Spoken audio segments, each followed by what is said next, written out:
Have you ever considered the truly terrible fate that befell Fiddleford Hadron McGucket? He was a brilliant, even outstanding engineer, with incredible potential. Ford himself wrote in his diary that McGucket's mind surpassed even his own. However, such a long stay in Gravity Falls turned Fiddleford Hadron into a mad, paranoid old man. The once ambitious genius now lives in a dump and is married to a raccoon. He runs around on all fours, makes strange sounds, and eats everything he can get his hands on, from a pterodactyl to a check for millions. He once even tried to eat Suze. His own son, Tate, is embarrassed by him and doesn't even want to see him anymore. At some point, McGucket became a stereotypical evil genius. But why would he build those dangerous monster robots that destroy cities and kill people? Poking around in his history, I finally understood. I realized that the reason for his loss of sanity was not the portal, as is commonly believed. Fiddleford had already started using the memory wiping device before entering the portal. The real culprit was the all-too-familiar six-fingered author of the journals,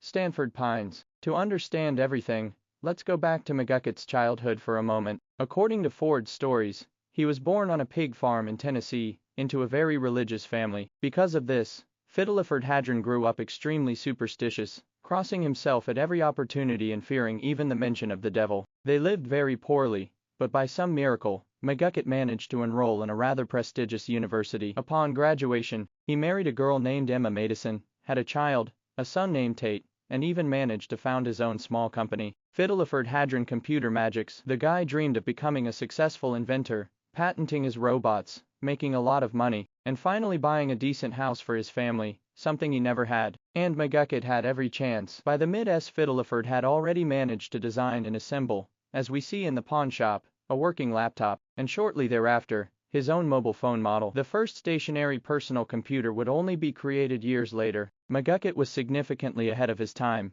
and could have become the local Steve Jobs of a parallel universe, a young billionaire. However, just as he was starting his business, Stanford called McGucket. Stanford, obsessed with his idea of creating an interdimensional portal and ready to do anything to bring that plan to life, managed to convince Fiddleford to abandon all his work, his entire business, and even temporarily leave his family for the sake of creating the greatest invention in human history. Ford truly believed this and was passionate about the idea, but without a technical genius, he would never have succeeded in this task. McGucket, infected by Ford's enthusiasm and the desire to participate in such a great event, left his wife and child in Palo Alto and went to Gravity Falls. However, he was not met with such a warm welcome there. In his diary, Ford first writes about how much of a hick Fiddleford is, calling the portable computer he assembled merely a heavy, slow journal, essentially a useless piece of junk. Given Ford's bluntness, he most likely said all this directly to the young man's face. At that time,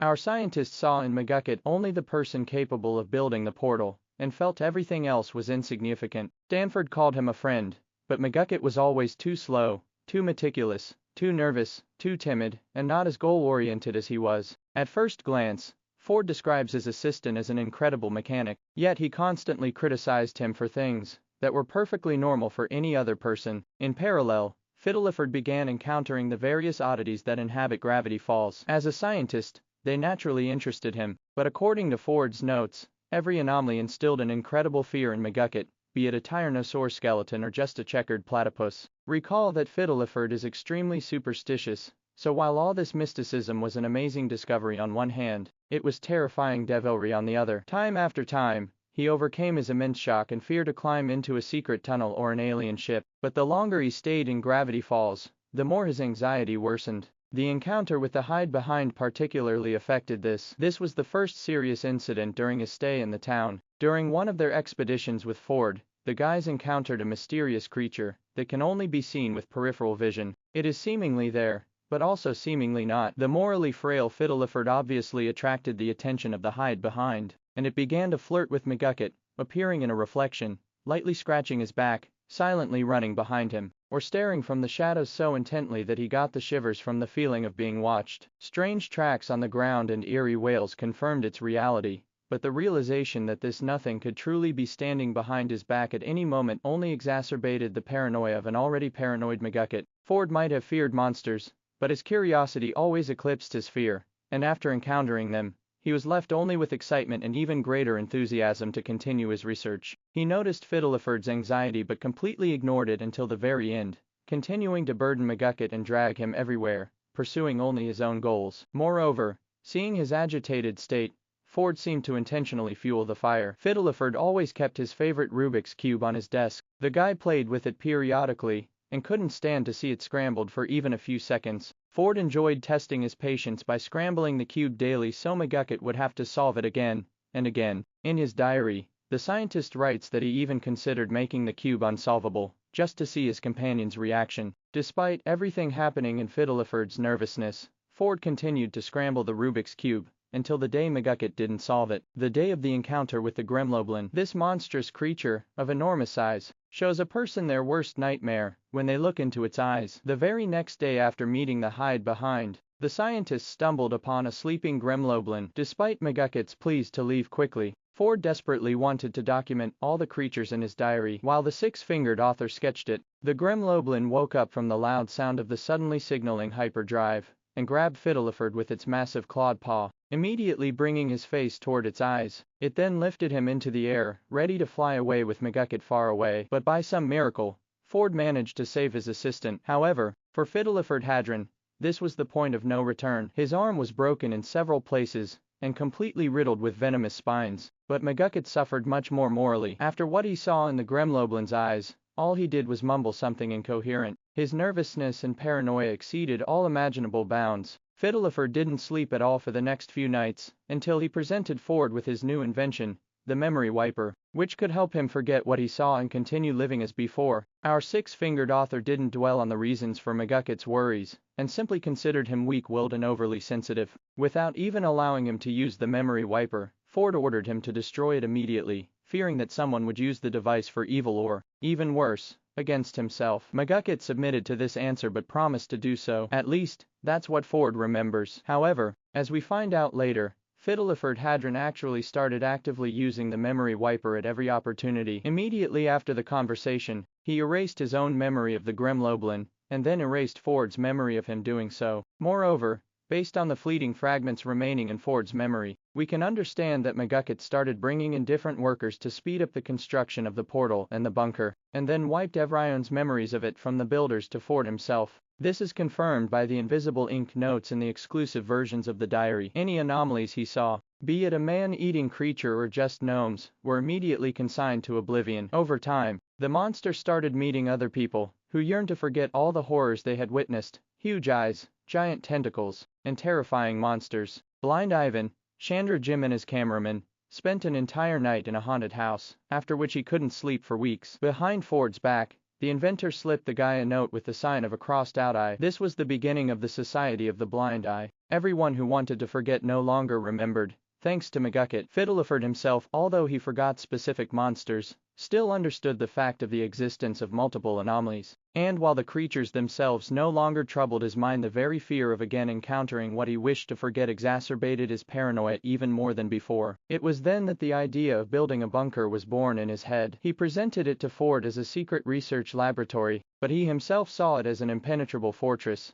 where he could be in absolute safety. However, the very first occupant of their laboratory immediately shattered all his dreams. Ford acquired and raised a shapeshifter, a creature capable of taking on absolutely any appearance. Fiddleford desperately demanded that it be frozen immediately, but the six-fingered scientist couldn't stop playing with his new specimen. Eventually, this led to the third incident that affected McGucket's mind. The craving for development shapeshifter suddenly took on Fiddleford's appearance, tied him up, and locked him in a closet, hoping to get the diary in his stead. Ford managed to uncover his plan and defeat the shapeshifter, but after his release, the poor inventor, according to the author, was so scared that he nearly lost his voice, and the idea of the bunker was abandoned. Despite such immense anxiety in the following days, Ford, showing no concern for his assistant's condition, only increased McGucket's workload. Wishing to finish the portal's construction as quickly as possible, he decided to work all night long, depriving both himself and his companion of sleep. Ford had generally begun to be irritated by the necessity of sleep, so he decided to deprive his companion of sleep too. And on the day X, due to incredible exhaustion, Fiddleford forgot to remove the wrist rope, and he was sucked into the portal along with the mannequin, which became the final straw for McGucket's sanity. Shermie Dixon wrote in his diary that at that moment took off his exoskeleton to eat, and the poor man's weak mind simply couldn't endure the sight. A couple of seconds in the realm of Fiddleford's nightmares were enough for him to realize Bill's evil intentions and predict the impending apocalypse. However, Ford refused to destroy the portal, and McGucket left the project. What he had seen again kept him from sleeping, and he used the memory wiper on himself again. However, his anxiety and paranoia continued to grow. He started erasing from memory not only anomalies and monsters but everything bad, be it a car accident or simply clothes worn backward. Since nothing bothered him anymore except for anxiety and the desire to forget that anxiety, his house gradually accumulated trash and rotted away until it became completely uninhabitable, and McGucket had to move to a motel. However, living in constant paranoia and panic, he was already erasing most of his lived life until he had forgotten so much that he wiped absolutely everything he remembered. He couldn't pay for the motel anymore, and he was thrown out onto the street. Since then, Fiddleford Hadron has lived in a dump, and the only things that remained in him were the desire to see his family and the urge to start building robots. This is what he had been reasonably dreaming of throughout his stay in Gravity Falls. By taking up robotics, he dreamed of selling patents and making huge amounts of money for his relatives. Amazingly, all his professional skills were preserved. Apparently, the memory wiper didn't touch them. However, that very desire in McGucket's shattered mind was now completely distorted, and he builds these robots to reunite his family. The pterodactyl destroying the town to bring back his wife. The terrifying man-eater to attract the attention of his son, who came to Gravity Falls looking for the father, who once abandoned him. However, the Fiddleford Hadron that Tate remembered no longer existed. McGucket stopped understanding anything and learned human behavior, and married a raccoon. He runs around on all fours, occasionally speaks a made-up language, eats whatever he can get his hands on, and once even tried to eat his own wife. Fortunately, in the second season, Dipper and Mabel managed to restore some of McGucket's lost memories, leading to his gradual, though incomplete, recovery as a person. During his time at the dump, even while insane, Fiddleford Hadron managed to develop a vast number of various devices and robots. Over the years, he accumulated entire hordes of different blueprints, which, on Ford's advice, he sold to the US government, earned millions, and moved into the huge Northwest mansion. And as we see in the credits, Tate finally started spending time with his father after his sanity returned, having survived so many horrors and misfortunes. Fiddleford Hadron finally fulfilled his small dream and found the happiness he always longed for. Ford, realizing his guilt years later, apologized profusely to McGucket, but McGucket had long since forgiven and forgotten everything. The latter part is secondary.